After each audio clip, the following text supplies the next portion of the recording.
નાયબ કાર્યપાલક સવારે 7 વાગે આપણે સીપેજ આ કેનાલ જ્યારે બની આવવું પડશે કે આપણે રિપેરિંગનું એસ્ટિમેટ બનાવી દીધું છે. ટેન્ડર થઈ ગયું પણ પાણીની સિઝન ચાલુ હોય રિપેર થયેલું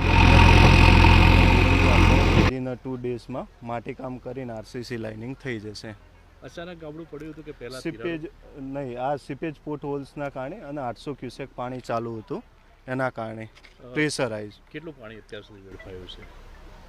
1200 ક્યુસેક જેટલું પાણી પાણી વેડફાઈ રહ્યું છે? ના, આર્ય સીપેજનું છે માત્ર 20 ક્યુસેક જેટલું. એ આપણે હેડઅપ કરીને ડીવોટરિંગ કામ થઈ જશે. દરવાજાઓ નવા નાખે છે છતાં પણ અત્યારે આ પાણી જે નીકળી રહ્યું છે કોઈ ફોલ્ટ થયો છે? નહીં, એ રબલ સીલ હોય ને એનું છે, કોઈ એ ફોલ્ટ નથી. દર વર્ષે સરકાર દ્વારા પૈસા ફાળવવામાં આવે નહીં, આ જગ્યાએ આપણે કોઈ એવું કામગીરી અત્યાર સુધી કરેલ નથી. એનું રિપેરિંગનું કામ હવે કામગીરી શરૂ કરવાની ટેન્ડર થઈ ગયું છે. કેનાલ ઉપર પણ અનેક ગ્રાન્ટો પણ આપવામાં ના, મુખ્ય કેનાલ ઉપર રિપેર કામની લાઇનિંગની કામગીરી હવે જ થવાની છે. બ્રિક મેશનરીની આપણે હતી અને હવે આરસીસી લાઇનિંગનું કામ થવાનું છે.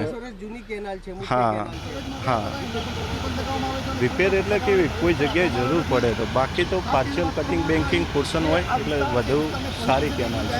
કેટલું મોટું ગાબડું આ 30 મીટરનું ગાબડું છે. આ 30 થી 40 મીટરનું કારણ એ પોટ હોલ્સ સીપેજ થવાના કારણે.